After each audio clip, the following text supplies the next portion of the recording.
ओम नमः शिवाय। आपके अपने YouTube चैनल जय मां कंजक में आपका बहुत बहुत स्वागत है। भगवान भोलेनाथ व माता पार्वती की कृपा आप और आपके परिवार पर सदा सर्वदा बनी रहे। श्री शिव महापुराण की कथाओं को आगे बढ़ाते हुए आज की कथा का आरंभ हम तारक पुत्रों की तपस्या एवं वरदान प्राप्ति अध्याय से करेंगे। उम्मीद करती हूँ कथा का पूरा फल लेने के लिए आप कथा को शुरू से लेकर अंत तक जरूर श्रवण करेंगे। ओम नमः शिवाय। नारद जी और ब्रह्मा जी का संवाद। नारद जी बोले, हे प्रभु, आपने मुझे कुमार कार्तिकेय और श्री गणेश के उत्तम तथा पापों को नाश करने वाले चरित्र को सुनाया। अब आप कृपा करके मुझे भगवान शिव के उस चरित्र को सुनाइए जिसमें उन्होंने देवताओं और इस पृथ्वी लोक के शत्रुओं, दुष्ट दानवों और राक्षसों को लोकहितार्थ मार गिराया। साथ ही महादेव जी द्वारा एक ही बाण से 3 नगरों को एक साथ भस्म करने की कथा का भी वर्णन कीजिए। ब्रह्मा जी बोले, हे नारद, बहुत समय पूर्व एक बार व्यास जी ने सनत कुमार जी से इस विषय में पूछा था। उस समय जो कथा उन्होंने बताई थी वही आज मैं तुम्हें बताता हूँ। जब देवताओं की रक्षा भगवान शिव के पुत्र कार्तिकेय द्वारा तारकासुर का वध कर दिया गया, तब उसके तीनों पुत्रों तारकाक्ष, विंध्यामाली और कमलाक्ष को बहुत दुख हुआ। वे तीनों ही महान बलशाली, जितेंद्रिय, सत्यवादी, संयमी, वीर और साहसी थे, परंतु अपने पिता तारकासुर का वध देवताओं द्वारा होने के कारण उनके मन में देवताओं के लिए रोष उत्पन्न हो गया। तब उन तीनों ने अपना राजपाट त्याग कर मेरु पर्वत के गुफा में जाकर उत्तम तपस्या करनी शुरू कर दी। उन्होंने अपनी कठिन और उग्र तपस्या से मुझ ब्रह्मा को प्रसन्न कर लिया। मैं उन तीनों असुरों को वरदान देने के लिए मेरु पर्वत पर गया। वहां पहुंचकर मैंने तारकाक्ष, विंध्यामाली और कमलाक्ष से कहा कि हे महावीर दैत्यों, मैं तुम्हारी तपस्या से प्रसन्न हूँ। मांगो, मुझसे क्या मांगना चाहते हो? तुम्हारी मनोकामना मैं अवश्य पूरी करूँगा। मुझे बताओ कि किस वरदान की प्राप्ति हेतु तुम लोगों ने इतना कठोर तप किया। ब्रह्मा जी के वचन सुनकर उन तीनों तारक पुत्रों को बड़ा संतोष हुआ। तब उन्होंने मेरे चरणों में पड़कर प्रणाम किया और मेरा स्तवन करने लगे और बोले, हे देवेश, हे विधाता, यदि आप वाकई हम पर प्रसन्न हैं, तो हमें अवध्य होने का वरदान दीजिए। कोई भी प्राणी हमारा वध करने में सक्षम ना हो और हम अजर अमर हो। हम चाहे तो किसी का भी वध कर सके। प्रभु, हमें यही वरदान दीजिए कि हम अपने शत्रु को मौत के घाट उतार सके और निर्भयता पूर्वक इस त्रिलोक में आनंद का अनुभव करते हुए विचरे। कोई हमारा बाल भी बांका ना कर सके। तारक पुत्रों के ऐसे वचन सुनकर मैं ब्रह्मा, त्रिलोकीनाथ, भक्तवत्सल भगवान शिव के चरणों का स्मरण करते हुए बोला, हे असुरों, निस्संदेह कि तुम्हारी इस उत्तम तपस्या ने मुझे प्रसन्न किया, परंतु अमृतत्व की प्राप्ति सभी को नहीं हो सकती। ये प्रकृति का नियम है। जो जन्म लेता है उसकी मृत्यु निश्चित है। इसके अतिरिक्त कोई अन्य वर मांगो, मैं तुम्हें तुम्हारी इच्छित मृत्यु का वरदान दे सकता हूँ। तुम जिस प्रकार अपनी मृत्यु चाहोगे उसी प्रकार तुम्हारी मृत्यु होगी। मेरे इस प्रकार के वचन सुनकर तीनों तारक पुत्र कुछ देर के लिए सोच में डूब गए और बोले, भगवान, यद्यपि हम तीनों ही महान बलशाली हैं, फिर भी हमारे पास रहने का कोई ऐसा स्थान नहीं जो पूर्णतः सुरक्षित हो और जिसमें शत्रु प्रवेश ना कर सके। प्रभु, आप हम तीनों भाइयों के लिए 3 ऐसे नगरों का निर्माण करें जो पूर्णतः सुरक्षित हों। ये तीनों अद्भुत नगर संपूर्ण धन संपत्ति और वैभव से शोभित हों तथा अस्त्र शस्त्रों की सभी सामग्रियां भी वहां उपस्थित हों और उसे कोई भी नष्ट ना कर सके। तब तारकाक्ष ने अपने लिए सोने का, कमलाक्ष ने चांदी का तथा विंध्यामाली ने कठोर लोहे का वना नगर वरदान में मांगा। साथ ही उन्होंने ये भी कहा कि तीनों पुत्र दोपहर अभिजीत मुहूर्त में चंद्रमा के पुष्य नक्षत्र में होने पर एक साथ मिला करेंगे। ये तीनों ही महल आकाश में नीले बादलों में एक के ऊपर एक रहेंगे तथा जन साधारण सहित किसी को भी नहीं दिखाई देंगे। एक सहस्र वर्षों बाद जब पुष्करावर नामक काले बादल बरस रहे हों, उस समय जब तीनों महल आपस में मिले, तब हम सबके वंदनीय भगवान शिव असंभव रथ पर बैठकर एक ही बाण से हमारे नगरों सहित हमारा भी वध कर दे। इस प्रकार तारकासुर के पुत्रों के मांगे वरदान को सुनकर मैं मुस्कुराया और तथास्तु कहकर उनका इच्छित वर उन्हें प्रदान किया। फिर मैं दानव को बुलाकर ऐसे 3 लोकों को बनाने की आज्ञा देकर मैं वहां से अपने लोक को लौट आया। मैंने मेहनत से तारकाक्ष के लिए सोने का, कमलाक्ष के लिए चांदी का और विंदुनवाली के लिए लोहे के उत्तम लोकों का निर्माण किया। ये तीनों ही लोक सभी साधनों और सुविधाओं से संपन्न थे। इन तीनों लोकों का निर्माण होने के उपरांत वे तीनों अपने अपने लोकों में चले गए और मैंने उन्हें एक के ऊपर एक करके, एक को आकाश में, एक को स्वर्ग के ऊपर और तीसरे को पृथ्वी लोक में स्थिर कर दिया। तत्पश्चात तीनों असुरों की आज्ञा अनुसार मैं भी वहीं पर निवास करने लगा। तारकाक्ष, कमलाक्ष और विंदुनमाली तीनों ही सदैव शिव शक्ति भक्ति में लीन रहा करते थे। इस प्रकार वे तीनों ही असुर अब आनंद पूर्वक अपने अपने लोगों में सुखों को भोगने लगे। नारद जी बोले, हे पिताश्री, जब तारकासुर के तीनों पुत्र तारकाक्ष, कमलाक्ष और विंदुनमाली आनंद पूर्वक अपने अपने लोकों में निवास करने लगे तब फिर आगे क्या हुआ? ब्रह्मा जी ने कहा, हे नारद, तारक पुत्रों के तीनों लोकों के अद्भुत तेज से दग्ध होकर सभी देवतागण देवराज इंद्र साथ दुखी अवस्था में ब्रह्मलोक में मेरी शरण में आए। वहां मुझे नमस्कार करने के पश्चात देवताओं ने अपना दुख बताना शुरू किया। वे बोले, हे विधाता, त्रिपुरों के स्वामी तारकाक्ष, कमलाक्ष और विंदुनमाली नामक तीनों तारकासुर पुत्रों ने हम सभी देवताओं को संतप्त कर दिया है। भगवान, अपनी रक्षा के लिए हम सभी आपकी शरण में आए हैं। प्रभु, आप हमें उनके वध का कोई उपाय बताएं ताकि हम अपने दुखों को दूर करके पुण्य पहले की भांति अपने लोक में सुख से रह सके। ये सुनकर मैंने उनसे कहा, हे देवताओं, तुम्हें इस प्रकार उन तारक पुत्रों से डरने की कोई आवश्यकता नहीं। तुम्हारी इच्छा के अनुसार मैं तुम्हें उनके वध का उपाय बताता हूँ। उन तीनों ही असुरों को मैंने वरदान प्रदान किया है, अतः मैं उनका वध नहीं कर सकता। इसलिए तुम सब भगवान शिव की शरण में जाओ, वे ही तुम्हारी इस दुख की घड़ी में सहायता करेंगे।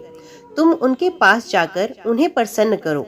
मुझ ब्रह्मा के ये वचन सुनकर सभी देवता अपने स्वामी देवराज इंद्र के नेतृत्व में भगवान शिव के पास कैलाश पर्वत पर पहुँचे। वहाँ सबने भक्ति भाव से भगवान शिव को प्रणाम किया और उनकी स्तुति करने लगे और बोले, हे महादेव जी, तारकासुर के तीनों पुत्रों ने हमें परास्त कर दिया। यही नहीं, उन्होंने सभी ऋषि मुनियों को भी बंदी बना लिया। वे उन्हें यज्ञ नहीं करने देते। चारों ओर हाहाकार मचा हुआ है। उन्होंने इस त्रिलोक को अपने वश में कर लिया है और पूरे संसार को नष्ट करने में लगे हुए हैं। ब्रह्मा जी द्वारा इन तीनों को अवध्य होने का वरदान मिला है। इसी कारण वे तीनों बलशाली दानव मंधात हो चुके हैं और मनुष्य और देवताओं को तरह तरह से प्रताड़ित कर रहे हैं। हे भक्तवत्सल, हे करुणा निधान, हम सब देवता परेशान होकर आपकी शरण में इस आशा के साथ आए हैं कि आप हम सबकी उन तीनों असुरों से रक्षा करेंगे तथा इस पृथ्वी और स्वर्ग को उनके आतंकों से मुक्ति दिलाएंगे। भगवान, इससे पहले के वे इस जगत का ही विनाश कर दे, आप उनसे हम सबकी रक्षा करें। हे नारद, इस प्रकार सब देवताओं ने त्रिलोकीनाथ भगवान शिव को उन तीनों तारक पुत्रों के आतंक के विषय में सब कुछ बता दिया। तब सारी बातें सुनकर भगवान शिव बोले, हे देवताओं, मैंने तुम्हारे कष्टों को जान लिया है। मैं जानता हूँ कि तारकाक्ष, कमलाक्ष और विंदुनमाली ने तुम्हें बहुत परेशान किया हुआ है, परंतु फिर भी वे तीनों पुण्य कार्यों में लगे हुए हैं। वे तीनों मेरे भक्त हैं और सदा मेरे ध्यान में निमग्न रहते हैं। भला मैं अपने भक्तों को कैसे मार सकता हूँ? वे तीनों तारक पुत्र पुण्य संपन्न हैं। वे प्रबल होने के साथ साथ भक्ति भावना भी रखते हैं। जब तक उनका पुण्य संचित है और वे मेरी आराधना करते रहेंगे, मेरे लिए उन्हें मारना असंभव है, क्योंकि स्वयं ब्रह्मा जी के अनुसार मित्र द्रोह से बढ़कर कोई भी पाप नहीं। जब वे तीनों असुर नियम पूर्वक मेरी पूजा आराधना करते हैं, तो मैं क्यों बिना किसी ठोस कारण से उनका वध करूं? हे देवताओं, इस समय मैं तुम्हारी कोई सहायता नहीं कर सकता। अब तुम सब श्री हरि विष्णु की शरण में जाओ, अब वे ही तुम्हारा उद्धार करेंगे। भगवान शिव की आज्ञा पाकर सभी देवताओं ने उन्हें पुण्य हाथ जोड़कर प्रणाम किया और श्री हरि विष्णु से मिलने के लिए उनके निवास बैकुंठ लोक की ओर चल दिए। उन्होंने अपने साथ मुझ ब्रह्मा को भी ले लिया। वैकुंठ लोक पहुंचकर सब देवताओं ने भक्ति पूर्वक श्री हरि को प्रणाम किया और उन्हें भगवान शिव द्वारा कही गई सब बातों से अवगत कराया। देवताओं की बातें सुनकर भगवान विष्णु बोले, हे देवताओं, ये बात सत्य है कि जहाँ सनातन धर्म है और भक्ति भावना हो, वहाँ ऐसा करना उचित नहीं होता। तब देवता पूछने लगे कि प्रभु हम क्या करें, हमारा दुख कैसे दूर होगा। प्रभु अब शीघ्र ही उन तारक पुत्रों के वध का कोई उपाय कीजिए, अन्यथा हम सभी देवता अकाल ही मृत्यु का ग्रास बन जाएंगे। भगवान, आप ऐसा उपाय कीजिए जिससे वे तीनों असुर सनातन धर्म से विमुख होकर अनाचार का रास्ता अपना लें, उनके वैदिक धर्म का नाश हो जाए और वे अपनी इंद्रियों के वश में हो जाए, वे दुराचारी हो जाए तथा उनके सभी शुभ आचरण समाप्त हो जाए। तब देवताओं की इस प्रार्थना को सुनकर भगवान विष्णु एक पल को सोच में डूब गए और बोले, तारक पुत्र, तो स्वयं भगवान शिव के भक्त हैं, परंतु फिर भी जब तुम सब मेरी शरण में आए हो तो मैं तुम्हें निराश नहीं करूंगा, तुम्हारी सहायता अवश्य करूंगा। तब श्री हरि विष्णु ने मन ही मन यज्ञों का स्मरण किया। उनका स्मरण होते ही यज्ञगण तुरंत वहां उपस्थित हो गए। वहां श्री हरि को नमस्कार करके उन्होंने पूछा कि प्रभु, आपने हमें यहाँ क्यों बुलाया। तब श्री हरि मुस्कुराए और बोले कि हमें तुम्हारी सहायता की आवश्यकता है, इसलिए हमने तुम्हारा स्मरण किया। तब वे देवराज इंद्र से बोले कि हे देवराज, आप त्रिलोक की विभूति के लिए यज्ञ करें। यज्ञ के द्वारा ही तारक पुत्रों के तीनों पुरों का विनाश संभव है। भगवान श्री हरि विष्णु के ये वचन सुनकर सभी देवताओं ने आदर पूर्वक विष्णु जी का धन्यवाद किया और उन्हें प्रणाम करने के पश्चात यज्ञ के ईश्वर की स्तुति करने लगे। तत्पश्चात उन्होंने बहुत विशाल यज्ञ का आयोजन किया। सविधि अनुसार उन्हें उत्तम यज्ञ भक्ति भावना से आरंभ किया। यज्ञ अग्नि पर ज्वलित हुई। यज्ञ पूर्ण होने पर उस यज्ञ कुंड से शूल शक्तिधारी विशालकाय हजारों भूतों का समुदाय निकल पड़ा। तत्पश्चात अनेकों रूपों से युक्त नाना वेशधारी काल अग्नि रुद्र के समान तथा काल सूर्य के समान प्रकट हुए। उन भूतों ने भगवान विष्णु को नमस्कार किया। उन भूत गणों को आज्ञा देते हुए विष्णु जी बोले, हे भूत गणों, देव कार्य को पूरा करने के लिए तुम जाकर त्रिपुरों को नष्ट करो। विष्णु जी की आज्ञा सुनकर वे भूतगण दैत्यों के उस महासुंदर नगर त्रिपुर की ओर चल दिए। जब उन्होंने त्रिपुर नगरी में घुसना चाहा तो वहां के तेज से वे भस्म हो गए। जो भूतगण बचे वे लौटकर भगवान विष्णु के पास वापस आए तथा उन्होंने श्री हरि को इस बात की सूचना दी। जब भगवान विष्णु को इस प्रकार भूतगणों के नगरी के तेज से जलने की जानकारी हुई तो वे अत्यंत चिंतित हो गए। तब उन्होंने देवताओं को समझाया कि वे अपनी चिंता त्याग कर अपने अपने लोगों को जाए। मैं इस संबंध में विचार करके आपके लाभ के लिए यथासंभव कार्य करूंगा। मैं तारकाक्ष, कमलाक्ष और विंदुनमाली नामक तीनों असुरों को शिव भक्ति से विमुख करने का प्रयास करता हूँ, तभी उन पर विजय पाना संभव होगा। तब श्री हरि को प्रणाम करके सभी देवता अपने अपने लोगों को वापस चले गए। ब्रह्मा जी नारद जी से बोले, तब भगवान श्री हरि विष्णु ने अपनी आत्मा के तेज से अत्यंत तेजस्वी एक मायावीर पुरुष प्रकट किया। उसका सर मुंडा हुआ था। उसने अत्यंत गंदे वस्त्र पहने हुए थे। उसके एक हाथ में लकड़ी का एक कटोरा था तथा दूसरे हाथ में झाड़ू था। उसने अपने मुख पर वस्त्र लपेट रखा था। व्याकुल वाणी में उसने श्री हरि को प्रणाम किया और पूछा, हे प्रभु, मेरी उत्पत्ति का क्या प्रयोजन है? भगवान, मैं कौन हूँ? तब श्री हरि विष्णु ने उत्तर दिया, हे वत्स, तुम मेरे शरीर से ही उत्पन्न हुए हो, इसलिए तुम अर्हे नाम से जाने जाओगे। तुम्हें मैंने एक विशेष कार्य के लिए उत्पन्न किया। तुम बड़े मायावी हो। तुम्हें एक ऐसे शास्त्र की रचना करनी है जिसमें 16,000 श्लोक होंगे, जिससे वर्ण आश्रम धर्म की जानकारी होगी तथा जिसमें अपभ्रंश शब्दों व कर्म विवाह की भी व्याख्या की गई होगी। विष्णु जी के इन वचनों को सुनकर अर्हे ने उन्हें प्रणाम किया और बोला कि मेरे लिए अब क्या आज्ञा है। तब श्री हरि ने उसे माया से रचित ये अद्भुत शास्त्र पढ़ाया, जिसका मूल ये था कि स्वर्ग और नरक सब यही हैं, उनका अलग से कोई भी अस्तित्व नहीं। तब विष्णु ने अर्हे की आज्ञा दी कि ये सब दैत्यों को जाकर शास्त्र पढ़ाए और उनकी बुद्धि का नाश करे। इस प्रकार ये शास्त्र पढ़कर त्रिपुरों में तमोगुण की वृद्धि होगी, जो उनके विनाश का कारण सिद्ध होगी। मेरी कृपा से तुम्हारे इस धर्म का विस्तार होगा। तत्पश्चात तुम मरुस्थल में निवास करना। तुम्हारा कार्य कलयुग आने पर ही पुनः आरंभ होगा। ऐसा कहकर श्री हरि विष्णु अंतर ध्यान हो गए। तब अर्ही ने भगवान विष्णु की आज्ञा के अनुसार अपने अनेक शिष्य बनाए और उन्हें उसी माया में शास्त्र की शिक्षा दी। विशेष रूप से उनके 4 शिष्य बने, जिनके उन्होंने कृषि पत्नी कीर्य और उपाध्याय नाम प्रदान किए। वे चारों शिष्य अपने गुरु के समान ही आचरण करने वाले थे। उनका एक ही धर्म था, पाखंड। वे नाक पर कपड़ा लपेटे गंदे वस्त्र धारण करके इधर उधर घूमते रहते थे। एक दिन अर्हे अपने चारों शिष्यों को अपने साथ लेकर त्रिपुर नगर में चल दिए। वहां पहुंचकर उन्होंने अपनी माया फैलानी शुरू की, परंतु भगवान शिव की कृपा से उस त्रिपुरी में उनकी माया का प्रभाव नहीं हो रहा था। तब उन्होंने व्याकुल होकर भगवान विष्णु का स्मरण किया।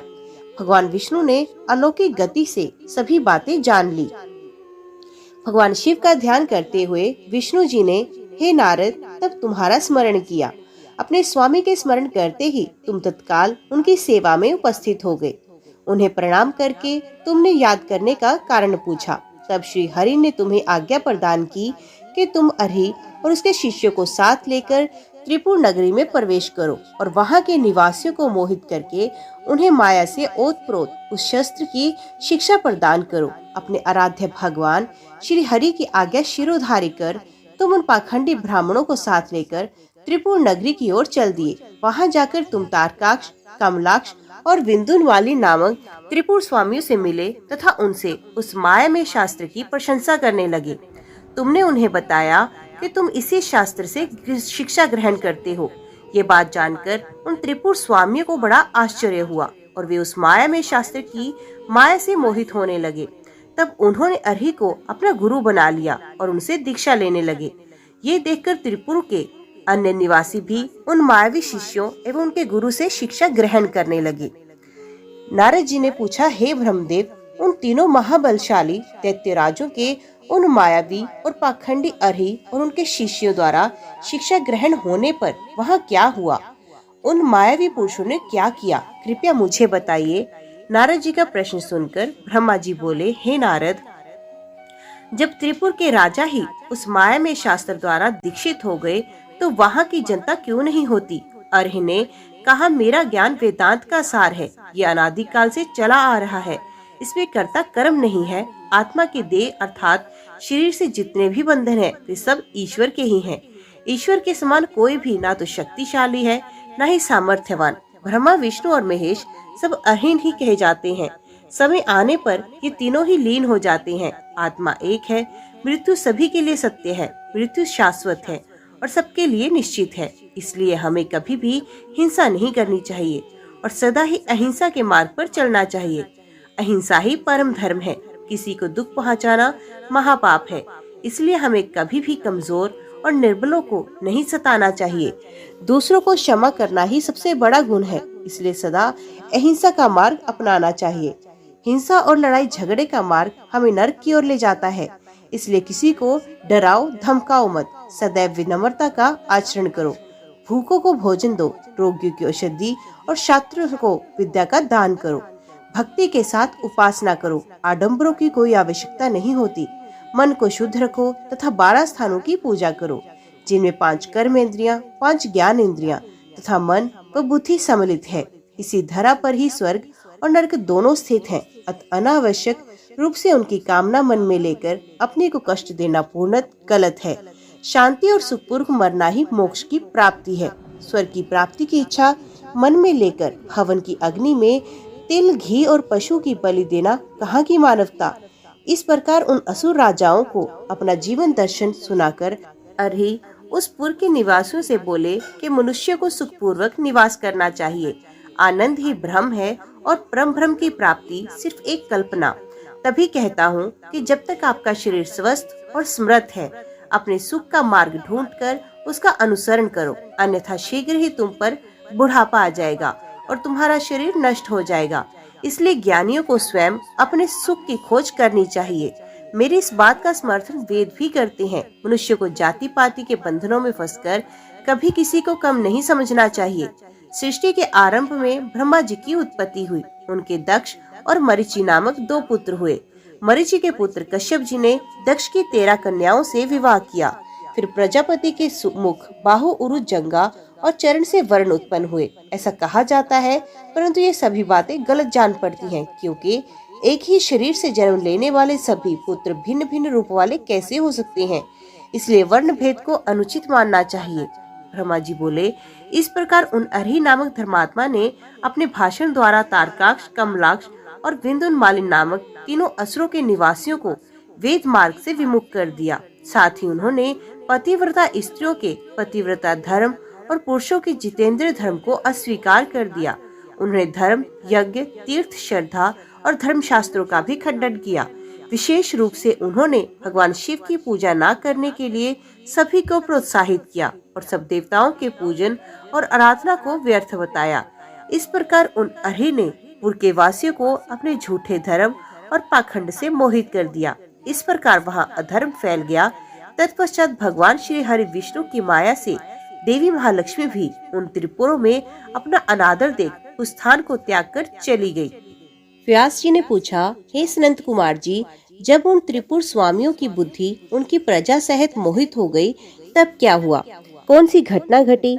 प्रभु कृपा कर इस विषय में मेरे ज्ञान को बढ़ाइए।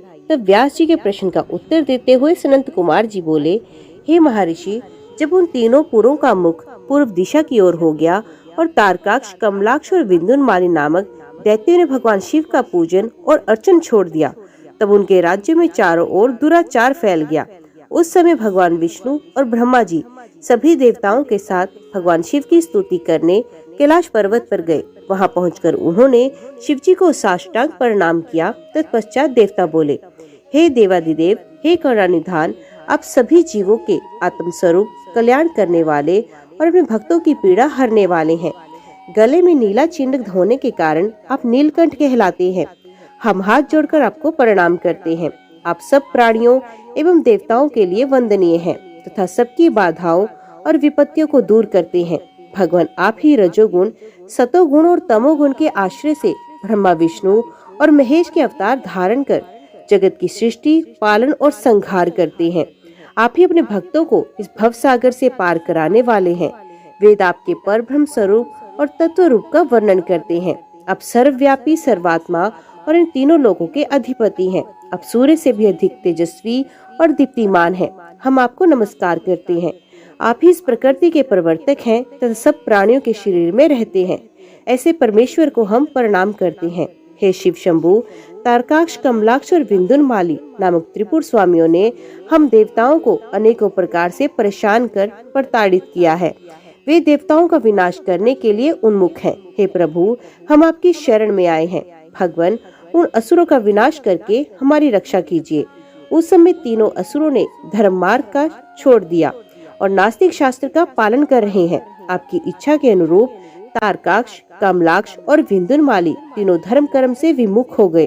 अब आप उनका वध कर देवताओं को मुक्ति दिलाइए। इस प्रकार कहकर सभी देवता चुप हो मस्तक झुकाकर खड़े हो गए। तब भगवान शिव बोले, हे देवताओं, तारकाक्ष, कमलाक्ष और विंध्योन्माली तीनों ही यद्यपि धर्म से विमुख होकर धन, वैभव और ऐश्वर्य रूप में डूबकर सब कुछ भूल गए हैं, परंतु फिर भी वे मेरे असीम भक्त रहे हैं। जब भगवान विष्णु ने उन त्रिपुर स्वामियों को वहां की प्रजा के साथ मोहित कर धर्म कर्म से विमुख कर ही दिया है, तो वे स्वयं ही उनका वध क्यों नहीं कर देते?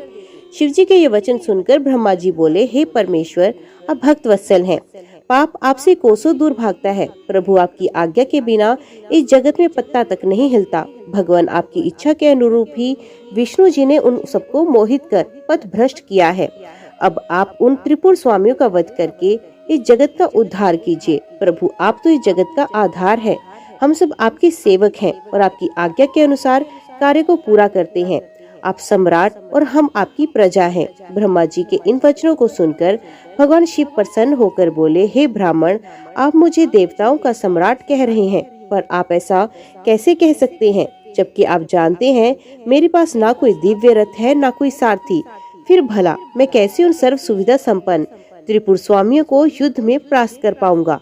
मेरे पास तो धनुष भी नहीं जिससे मैं उन दैत्यों का वध कर सकूं। भगवान शिव के ये कहते ही सब देवता प्रसन्न हो गए। उन्होंने कहा, प्रभु, यदि आप उनका वध करने के लिए तैयार हैं, तो हम सभी आपके लिए रथ तथा अन्य शस्त्र सामग्री का प्रबंध कर देंगे। हे व्यास जी, जैसे ही शरणागत भक्त वत्सल भगवान शिव ने देवताओं की प्रार्थना स्वीकार कर तारकाक्ष, कमलाक्ष और विंध्यामाली का वध करने का मन बनाया, उसी समय देवी पार्वती अपने पुत्र को गोद में लेकर वहां आई। तब जगत जननी माँ जगदम्बा को आता देखकर ब्रह्मा, विष्णु सहित अन्य देवताओं ने हाथ जोड़कर उन्हें प्रणाम किया। अपने पुत्रों को देख भगवान शिव उन्हें प्यार करने लगे। तब देवी पार्वती भगवान शिव को अपने साथ लेकर अपने भवन के भीतर चली गई। भगवान शिव के इस प्रकार बिना कुछ कहे अपने भवन में चले जाने के कारण सब देवता दुखी हो गए, परंतु उन्होंने वहीं खड़े रहकर भगवान शिव की प्रतीक्षा करने का निर्णय लिया। उस समय वे दैत्यों के भाग्य की प्रशंसा करने लगे। वे सब देवता वहीं शिवजी के भवन के द्वार पर खड़े थे। तभी भगवान शिव के गण ने अपने स्वामी के द्वार के सामने भीड़ जमा देखकर उन पर आक्रमण कर दिया। देवता इस अनजान खतरे से संभल न सके और अपने प्राणों की रक्षा के लिए इधर उधर दौड़ने लगे। कई साधु और ऋषिगण गिर पड़े, चारों ओर हाहाकार मच गया। तब भयभीत होकर सब देवता भगवान श्री हरि विष्णु की शरण में गए। देवताओं को समझाते हुए श्री हरि विष्णु ने कहा, देवताओं तथा मुनि गणों, आप लोग क्यों इतना दुखी हो रहे हैं? महान पुरुषों की आराधना करने में दुख तो आते ही हैं। इन कष्टों को झेलकर ही भक्त की दृढ़ता बढ़ती है और तब वे अपने आराध्य देवों को प्रसन्न कर पाता है। भगवान शिव तो समस्त गणों के अध्यक्ष तथा परमेश्वर है। आप सब मिलकर भगवान आशुतोष की प्रसन्नता के लिए ओम नमः शिवाय, शुभम शुभम, कुरु कुरु, शिवाय नमः ओम मंत्र का 1 करोड़ बार जप करो। वे इससे अवश्य ही प्रसन्न होंगे और हमारा कार्य पूरा करेंगे। भगवान श्री हरि विष्णु के इन वचनों को सुनकर सभी देवता प्रसन्न हुए और सहर्ष भगवान शिव की आराधना करने लगे। अपने कार्य की सिद्धि के लिए उन्होंने 1 करोड़ बार विष्णु जी द्वारा बताए गए मंत्र का जप करना शुरू किया। जैसे ही उनकी यह आराधना संपन्न हुई, भगवान उनके सामने प्रकट हुए और बोले, मैं आपकी इस उत्तम आराधना से बहुत प्रसन्न हूँ। आप इच्छित वर मांगे। प्रभु के वचन सुनकर देवता बोले, हे देवादिदेव, हे जगदीश्वर, आप सबके कल्याण करता है। भगवान, हम पर कृपा कर हमारी रक्षा कीजिए। आप त्रिपुर स्वामियों का वध करके हमें भय से मुक्ति दिलाइए। तब भगवान शिव देवताओं की प्रार्थना सुनकर पुण्य बोले, हे हरि, हे ब्राह्मण, हे देवगण तथा मुनियों, जैसा आप चाहते हैं वैसा ही होगा। मैं अवश्य ही आपकी आराधना सफल करूंगा। हे विष्णु, आप इस जगत के पालन करता है, इसलिए त्रिपुर विनाश के लिए आप मेरी सहायता करें। मेरे लिए दिव्य रथ, सारथी और धनुष सहित आवश्यक सामग्री की व्यवस्था करें। सनंत कुमार जी बोले, मुने, भगवान शिव की इच्छा जानकर सब देवता बहुत प्रसन्न हुए तथा शिव जी की आज्ञा अनुसार समस्त युद्ध सामग्री की व्यवस्था करने लगे। मुने, देवताओं द्वारा शिव जी को प्रसन्न करने के लिए 1 करोड़ बार जपा गया ये मंत्र महान पुण्यदायी है। ये शिव जी को तुरंत प्रसन्न करने वाला तथा भक्ति मुक्ति के मार्ग पर ले जाने वाला है। ये मंत्र शिव भक्तों की सभी कामनाओं और इच्छाओं को पूरा करता है। इस मंत्र से धन यश की प्राप्ति होती है और आयु में वृद्धि होती है। ये निष्काम मनुष्यों के लिए मोक्ष प्राप्ति का साधन है। जो मनुष्य भक्ति भाव और शुद्ध हृदय से इस मंत्र को जपता है, उसकी सभी अभिलाषाएं भक्त वत्सल कल्याणकारी भगवान शिव अवश्य ही पूरी करते हैं। हे सनंत कुमार जी, आप अत्यंत बुद्धिमान और सर्वज्ञ हैं। आपने मुझे अद्भुत शिव कथा सुनाने की कृपा की है। मुनि, जब भगवान शिव ने देवताओं के अभीष्ट कार्यों को पूरा करने के लिए त्रिपुर स्वामियों का वध करने हेतु विष्णु जी से दिव्य रथ का निर्माण करने के लिए कहा, तब विष्णु जी ने क्या किया? दिव्य रथ का निर्माण किसने और कैसे किया? सूत जी बोले, हे मुने, व्यास जी की ये बात सुनकर सनंत कुमार जी ने भगवान शिव के चरणों का ध्यान करके कहा, भगवान शिव के लिए दिव्य रथ के निर्माण करने के लिए देवताओं ने अपने शिल्पी विश्वकर्मा को बुलाकर उन्हें कार्य सौंपा।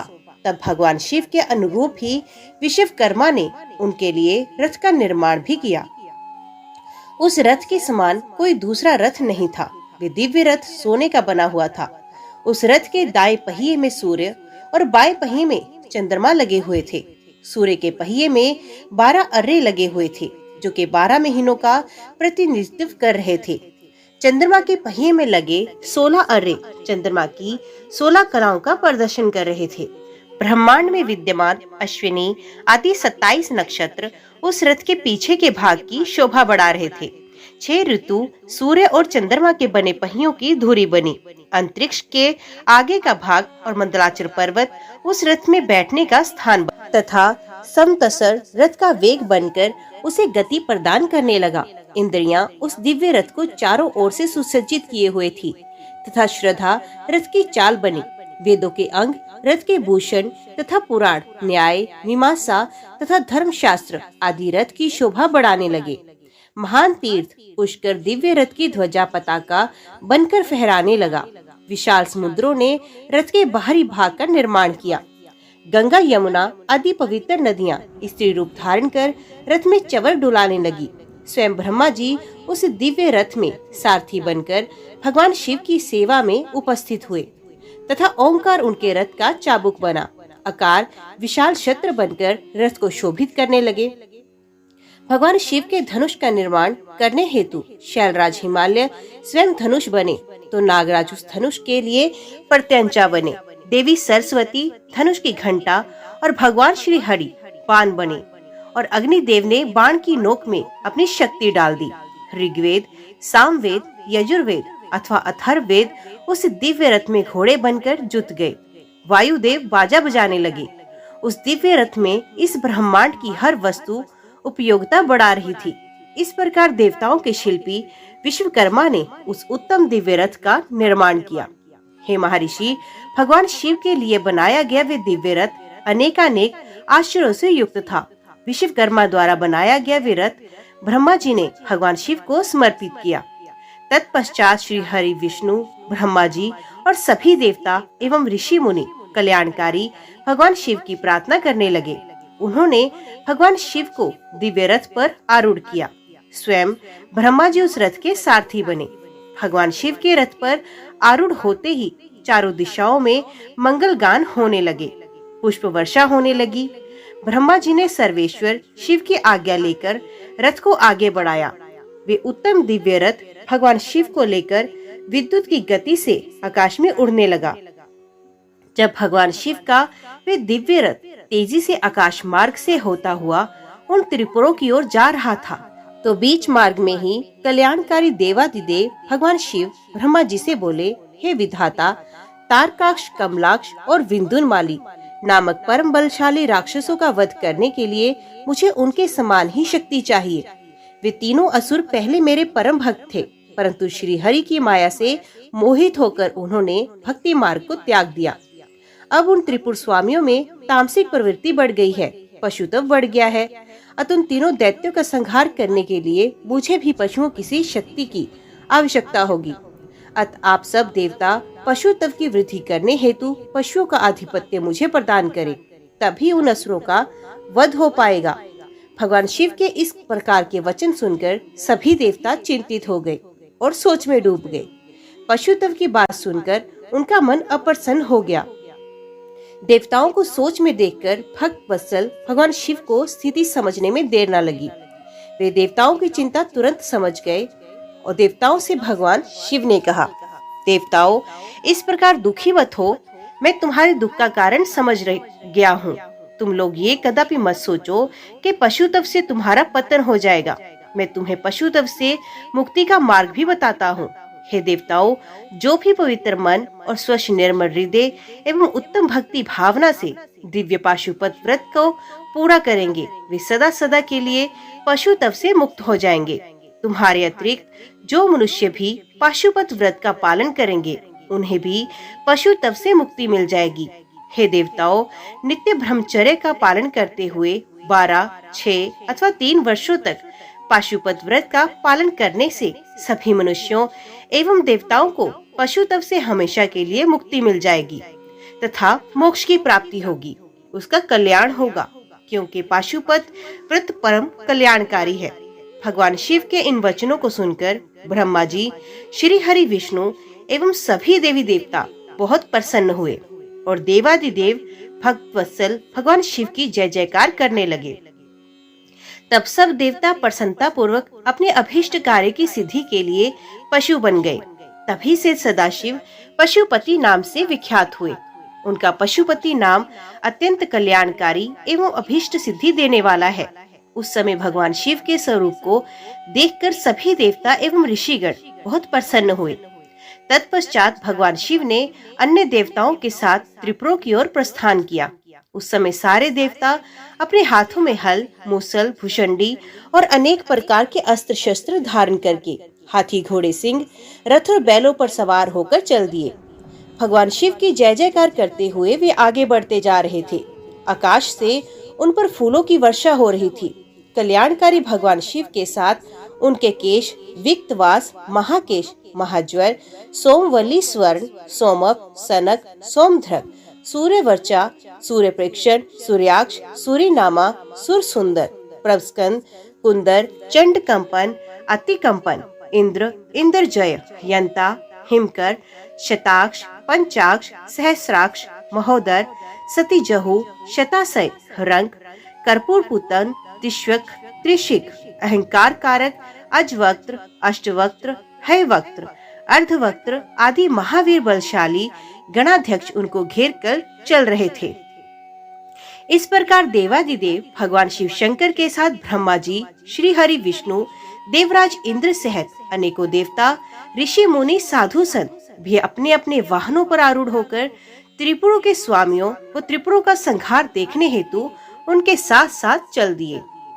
जब युद्ध की सामग्रियों साथ में लेकर भगवान सदाशिव अपने दिव्य रथ में बैठकर आकाश मार्ग से उन त्रिपुरों के निकट पहुंच गए, तब उन्होंने उन त्रिपुरों का स्वामियों के साथ विनाश करने के लिए रथ के शीर्ष स्थान पर चढ़कर अपने परम दिव्य धनुष पर प्रत्यंचा चढ़ाई, परंतु उनका बाण धनुष से नहीं निकला और वे उसी प्रकार उस स्थान पर स्थित हो गए। वे इसी प्रकार अनेक वर्षों तक वहीं खड़े रहे, क्योंकि गणेश जी उनके अंगूठे के अग्रभाग में खड़े होकर उनके कार्य में विघ्न डाल रहे थे। इसलिए ही तीनों पुरों का नाश नहीं हो पा रहा था। इस प्रकार जब भगवान शिव का बाण बहुत समय तक नहीं चला और वे एक ही स्थान पर स्थिर हो गए, तो सभी देवता चिंतित हो गए कि ऐसा क्यों हो रहा है। तभी वहां आकाशवाणी हुई, हे ऐश्वर्यशाली देवादिदेव, सर्वेश्वर कल्याणकारी शिव शंकर, जब तक आप गणेश जी का पूजन नहीं करेंगे तब तक त्रिपुरों का संहार नहीं कर पाएंगे। आकाशवाणियों के वचन को सुनकर सभी को बड़ा संतोष हुआ। तब अपने कार्यों को यथाशीघ्र पूरा करने के लिए भगवान शिव ने भद्रकाली को बुलाया। विधि विधान से सबने मिलकर अग्र पूज्य भगवान गणेश का पूजन संपन्न किया।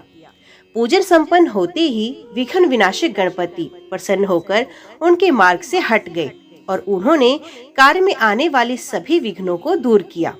उनके हटते ही भगवान शिव को तारकाक्ष, कमलाक्ष और विंध्यावाली के तीनों नगर सामने नजर आने लगे। तीनों पुर कालवश शीघ्र ही एकता को प्राप्त हुए, अर्थात मिल गए। ब्रह्मा जी द्वारा प्रदान किए गए वरदान के अनुसार उनके अंत का यही समय था, जब त्रिपुर आपस में मिल जाएं। त्रिपुर को मिलता हुआ देख सभी देवता प्रसन्न हुए। वे प्रसन्न होकर भगवान शिव की जय जयकार के नारे लगाने लगे। तब ब्रह्मा और विष्णु जी ने महेश्वर से कहा कि हे देवादिदेव, तारकासुर के इन तीनों दैत्य पुत्रों के वध का समय आ गया है। तभी ये तीनों पुर मिलकर परस्पर एक हो गए हैं। इससे पहले कि ये तीनों पुरों फिर से अलग हो जाए, आप इन्हें भस्म कर दीजिए और हमारे कार्य को पूर्ण कीजिए। तब भगवान शिव ने ब्रह्मा जी और श्री हरि की प्रार्थना स्वीकार करके अपने दिव्य धनुष पर पाशुपतास्त्र नामक बाण चढ़ाया। उस समय अभिजीत मुहूर्त था। विशाल धनुष की टंकार से पूरा ब्रह्मांड गूंज उठा। तब भगवान शिव ने तारकाक्ष, कमलाक्ष और विंध्यावाली को ललकार कर उन पर करोड़ों सूर्य के समान प्रकाशमान पाशुपतास्त्र छोड़ दिया। उस बाण की नोक पर स्वयं अग्निदेव विराजमान थे। उन विष्णुमय अग्निबाणों ने त्रिपुर वासियों को दग्ध कर दिया, जिससे देखते ही देखते वे तीनों पुर एक साथ ही समुद्रों से घिरी भूमि पर गिर पड़े। सैकड़ों असुर उस अग्नि बाण से जलकर भस्म हो गए। चारों ओर हाहाकार मच गया। जब तारकाक्ष अपने भाइयों सहित जलने लगा, तब उसे ये एहसास हुआ कि ये सब भगवान शिव की भक्ति से विमुख होने का परिणाम है।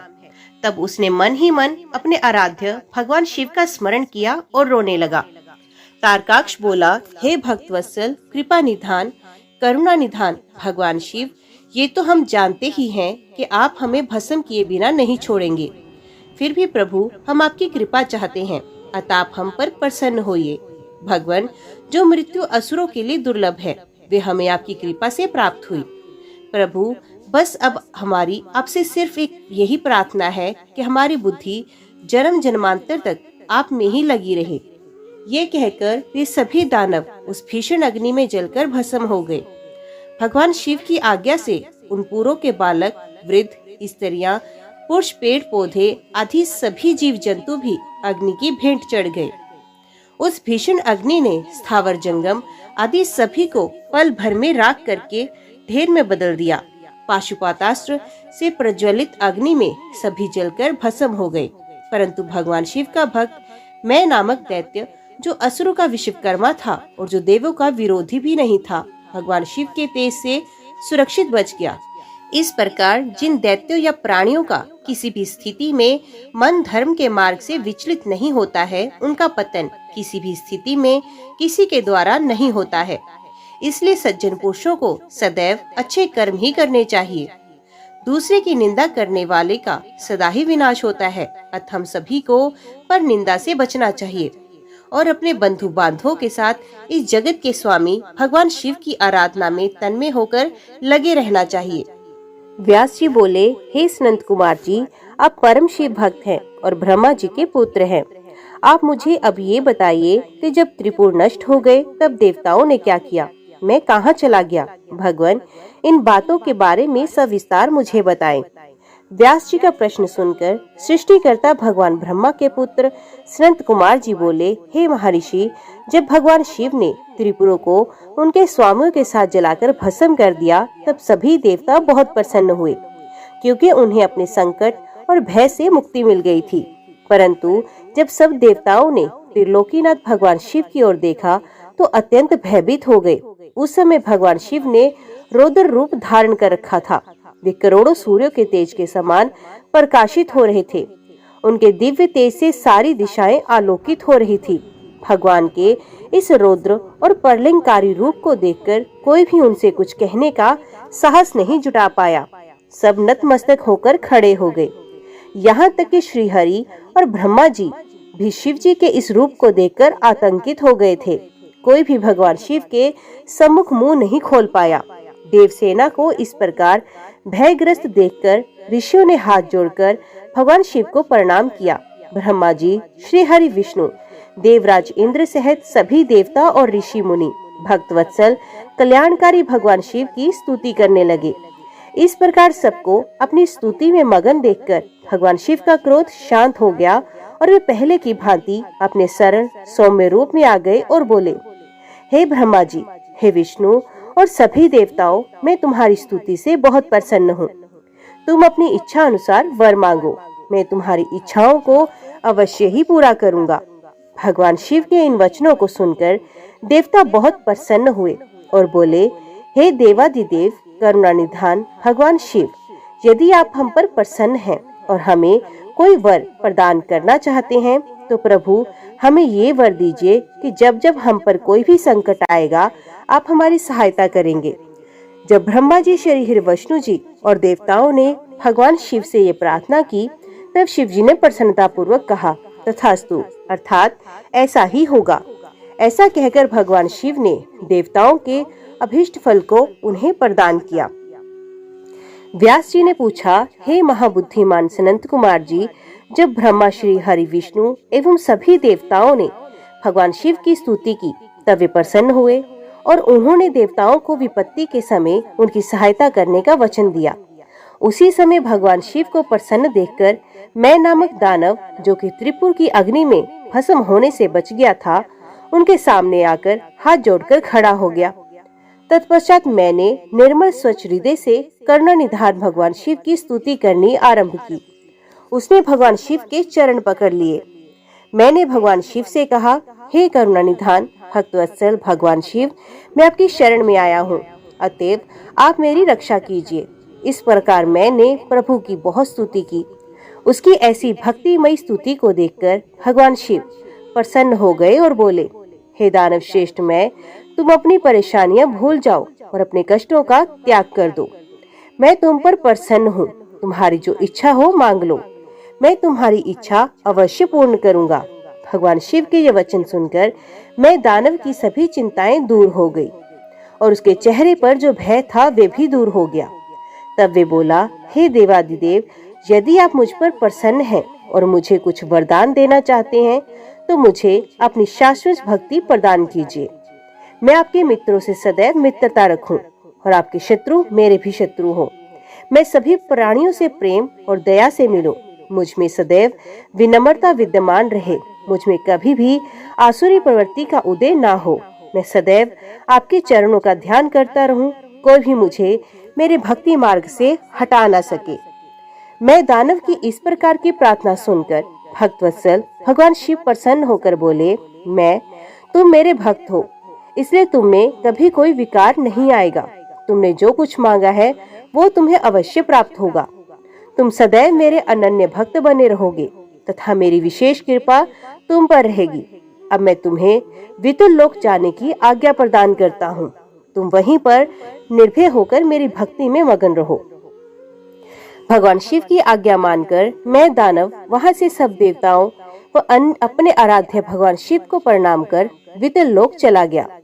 तत्पश्चात देवादिदेव भगवान शिव भी देवी पार्वती सहित वहां से अंतर्ध्यान हो गए।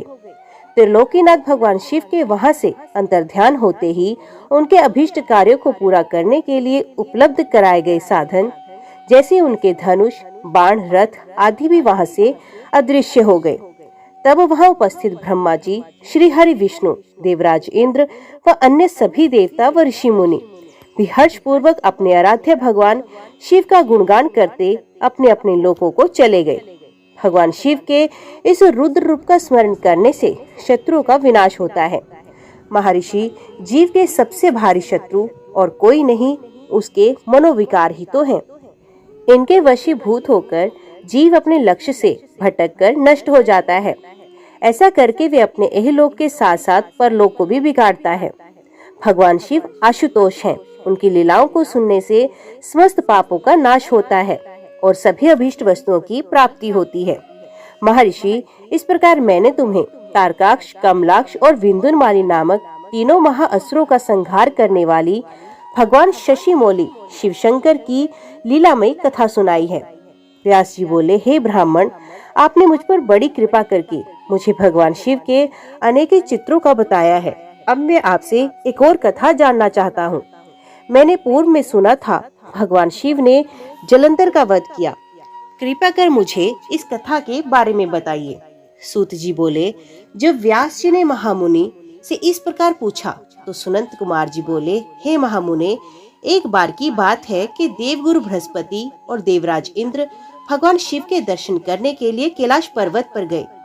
तब भगवान शिव ने अपने भक्तों की परीक्षा लेने के विषय में सोचा। उन्होंने मार्ग में उन्हें रोक लिया। कैलाश पर्वत के रास्ते में ही वे अपना रुद्र रूप बदलकर तपस्वी का वेश धारण करके बैठ गए। जैसे ही देवराज इंद्र वहां से निकले, उन्होंने तपस्वी से पूछा कि भगवान शिव अपने स्थान पर हैं या कहीं और गए हैं। ये पूछकर उन्होंने तपस्वी से उनके नाम आदि के विषय में भी जानना चाहा, परंतु तपस्वी रूप में शिव जी चुप रहे और कुछ न बोले। उन तपस्वी को इस प्रकार अपने प्रश्न के उत्तर में चुप देखकर देवराज इंद्र बहुत क्रोधित हुए और बोले, अरे, मैं तुमसे पूछ रहा हूँ और तू है कि उत्तर ही नहीं दे रहा। जब तपस्वी ने पलटकर पुण्य उत्तर नहीं दिया, तब इंद्र ने हाथ में वज्र लेकर तपस्वी रूप धारण किए हुए भगवान शिव पर आक्रमण कर दिया, परंतु शिव ने तुरंत पलटवार करते हुए इंद्र के हाथ को पीछे धकेल दिया। तब क्रोध के कारण शिवजी का रूप प्रज्वलित हो उठा और उस तेज को देखकर ऐसा प्रतीत होता था कि ये तेज सबको जलाकर भस्म कर देगा। इंद्र की भुजा को झटकने से इंद्र का क्रोध भी बढ़ गया, परंतु गुरु बृहस्पति उस तेज से भगवान शिव को पहचान गए। देवगुरु बृहस्पति ने तुरंत हाथ जोड़कर देवादिदेव भगवान शिव को प्रणाम किया और उनकी स्तुति करने लगे। बृहस्पति जी ने देवराज इंद्र को भी शिव चरणों में झुका दिया और क्षमा याचना करने लगे। वे बोले कि हे प्रभु, अज्ञानतावश हम आपको पहचान नहीं पाए। भूलवश आपकी अवहेलना करने का अपराध देवराज इंद्र से हो गया है। हे भगवान, आप तो करुणा निधान हैं। भक्तवत्सल होने के कारण आप सदा अपने भक्तों के ही वश में रहते हैं। प्रभु कृपा करके इंद्रदेव को क्षमा करें। बृहस्पति जी के ऐसे वचन सुनकर त्रिलोकीनाथ भगवान शिव बोले कि मैं अपने नेत्रों की ज्वाला नहीं रोक सकता। तब बृहस्पति जी बोले कि प्रभु, आप इंद्रदेव पर दया कीजिए और अपने क्रोध की अग्नि को कहीं और स्थापित कर देवराज को क्षमा कीजिए। तब भगवान शिव बोले, हे बृहस्पति, मैं तुम्हारे चातुर्य से प्रसन्न हूँ। आज तुमने इंद्र को जीवन दान दिलाया है, इसलिए तुम्हें जीव नाम से प्रसिद्धि मिलेगी। ये कहकर उन्होंने अपने क्रोध की ज्वाला को समुद्र में फेंक दिया। तब इंद्र देव और देवगुरु बृहस्पति ने भगवान शिव को धन्यवाद दिया और उन्हें प्रणाम करके स्वर्ग लोक को चले गए।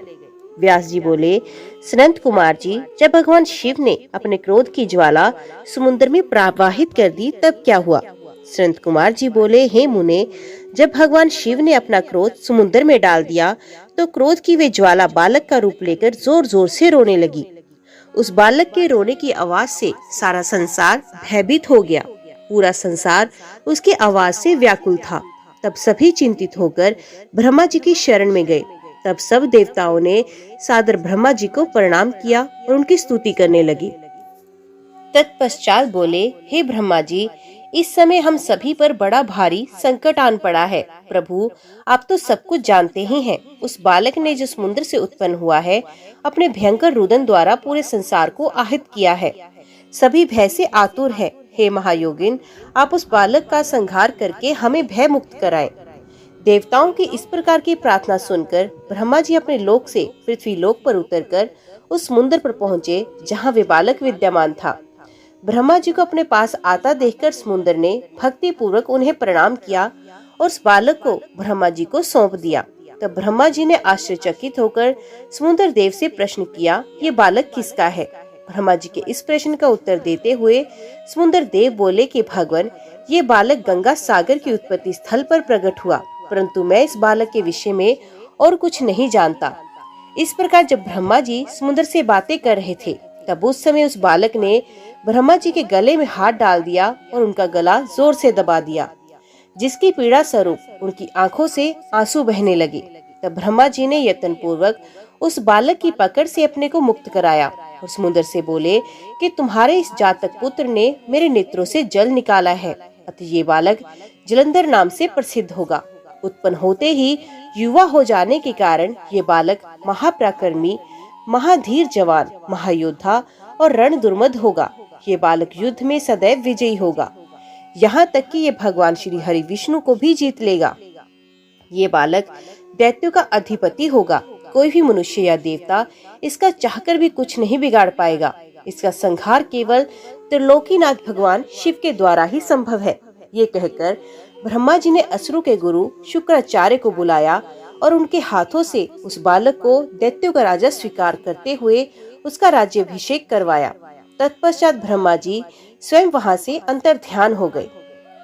अपने जातक पुत्र के विषय में जानकर समुद्र देव बहुत प्रसन्न हुए और वे उसे अपने निवास स्थान पर ले गए। कुछ समय पश्चात उन्होंने जलंधर का विवाह कालनेमी नामक असुर की परम सुंदर पुत्री वृंदा से संपन्न कराया। जलंधर आनंद पूर्वक अपनी पत्नी के साथ निवास करने लगा। असुरों के राज्य को बड़ी चतुराई और कर्तव्य परायणता के साथ चलाने लगा। उसकी पत्नी वृंदा महान पतिव्रता नारी थी। सनंत कुमार जी बोले, हे महर्षि, एक दिन की बात है, असुरा जलंधर अपने दरबारियों एवं मंत्रियों के साथ अपनी राज्यसभा में विराजमान था। तभी वहां असुरों के महान गुरु शुक्राचार्य आए। वे परम कांतिमान थे और उनके तेज से सब दिशाएं प्रकाशित हो रही थी। शुक्राचार्य को वहां आया देखकर जलंधर राज सिंहासन से उठा और आदर पूर्वक उन्हें गुरु को नमस्कार करने लगा। तत्पश्चात उन्होंने सुयोग्य दिव्य आसन पर बिठाया। फिर उसने भी अपना आसन ग्रहण किया। अपने गुरु की यथा योग्य सेवा करने के उपरांत जलंधर ने शुक्राचार्य से प्रश्न किया कि गुरुजी, राहु का सर किसने काटा? इसके बारे में आप मुझे सविस्तार बताएं। शुक्राचार्य ने अपने शिष्य सागर पुत्र जलंधर के प्रश्न का उत्तर देना आरंभ किया। वे बोले, एक बार देवताओं और असुरों ने मिलकर सागर के गर्भ में छुपे अनमोल रत्नों को निकालने के लिए सागर मंथन करने का विषय में सोचा। इस प्रकार दोनों असुर व देवताओं में यह तय हुआ कि जो कुछ भी समुद्र मंथन से प्राप्त होगा उसे देवताओं और असुरों में आधा आधा बांट लिया जाएगा। तब दोनों ओर से देवता और असुर प्रसन्नता पूर्वक इस कार्य को पूरा करने में लग गए। समुद्र मंथन में बहुत से बहुमूल्य रत्न आदि प्राप्त हुए। जब समुद्र मंथन द्वारा अमृत का कलश निकला तो राहु ने देवता का रूप धरकर अमृत पी लिया। ये जानते ही देवताओं के पक्षधर भगवान विष्णु ने राहु का सर अपने सुदर्शन चक्र से काट दिया। राहु ने अमृत पी, ये सब उन्होंने देवराज इंद्र के बहकावे में आकर किया था। ये सुनते ही जलंधर के नेत्र क्रोध से लाल हो गए। उसने घमसर नामक राक्षस का स्मरण किया जो पल भर में ही वहां उपस्थित हो गया। जलंधर ने पूरा वृत्तांत घसमर को बताते हुए इंद्र को बंदी बनाकर लाने का आदेश दिया। घसमर जलंधर का वीर और पराक्रमी दूत था। आज्ञा पाते ही इंद्रदेव को लाने के लिए वहां से चला गया।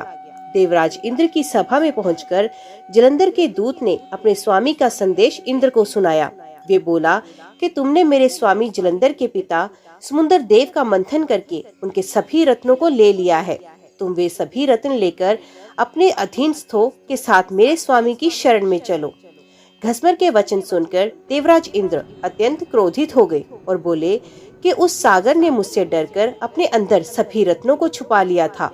उसने मेरे शत्रु असुरों की भी मदद की और उनकी रक्षा की, इसलिए मैंने समुद्र के कोष पर अपना अधिकार किया। मैं किसी से नहीं डरता। जाकर अपने स्वामी को बता दो कि हिम्मत है तो इंद्र के सामने आकर दिखाए। देवराज इंद्र के ऐसे वचन सुनकर जलंधर का घसमर नामक दूत वापस लौट आया। उसने अपने स्वामी जलंधर को इंद्र के कथन से अवगत कराया। ये सुनकर जलंधर के क्रोध की कोई सीमा न रही और उसने देवलोक पर चढ़ाई कर दी। अपनी वीर पराक्रमी असुर सेना के साथ उसने देवराज इंद्र पर आक्रमण कर दिया। उनके युद्धों के विगुल से पूरा इंद्रलोक गूंज उठा। चारों ओर भयानक युद्ध चल रहा था। मार काट मची हुई थी। मृत सैनिकों को देवताओं के गुरु बृहस्पति और दैत्य के गुरु शुक्राचार्य मृत संजीवनी से उन्हें जीवित कर रहे थे। जब किसी भी प्रकार से उन्हें युद्ध में विजयी नहीं मिल रही थी तो जलंधर ने अपने गुरु शुक्राचार्य से प्रश्न किया कि हे गुरुदेव, मैं रोज युद्ध में देवताओं के अनेक सैनिकों को मार के गिराता हूँ, फिर भी देव सेना किसी भी तरह कम नहीं हो रही। मेरे द्वारा मारे गए सारे देवगण अगले दिन फिर से युद्ध करते हुए दिखते हैं। गुरुदेव, मृत्यु का जीवन देने वाली विद्या तो आपके पास है, फिर देवता कैसे जीवित हो जाते हैं? तब शुक्राचार्य ने जलंधर को बताया कि द्रोणगिरी पर्वत पर अनमोल औषधि है जो देवताओं की रक्षा करती है। यदि तुम उन्हें हराना चाहते हो तो द्रोणगिरी को उखाड़कर समुद्र में फेंक दो। अपने गुरु शुक्राचार्य की आज्ञा लेकर जलंधर द्रोण पर्वत की ओर चल दिया। वहां पहुंचकर उसने अपनी महापराक्रमी भुजाओं से द्रोण पर्वत को उठाकर समुद्र में फेंक दिया। पुण्य जाकर देव सेना से युद्ध करने लगा। जलंधर ने अनेक देवताओं को अपने प्रहारों से घायल किया और हजारों देवगणों को पलक झपकते ही मौत के घाट उतार दिया। जब देवगुरु बृहस्पति देवताओं के लिए औषधि लेने द्रोणागिरि पहुँचे तो पर्वत को अपने स्थान पर ना देखकर बहुत आश्चर्यचकित हुए। वापस आकर उन्होंने देवराज इंद्र को इस विषय में बताया और आज्ञा दी कि ये युद्ध तुरंत रोक दिया जाए, क्योंकि अब तुम असुरराज जलंधर को नहीं जीत सकोगे। ऐसी स्थिति में प्राणों की रक्षा करना ही बुद्धिमता है। ओम नमः शिवाय। आज की वीडियो में इतना ही।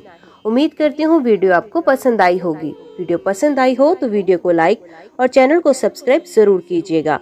ओम नमः शिवाय लिखकर कमेंट बॉक्स में अपनी हाजिरी और अपने सुझाव देना ना भूलिएगा। तो मिलते हैं अगले अध्याय के साथ। तब तक के लिए देखते व सुनते रहिए। जय मां कंजक, जय माता दी।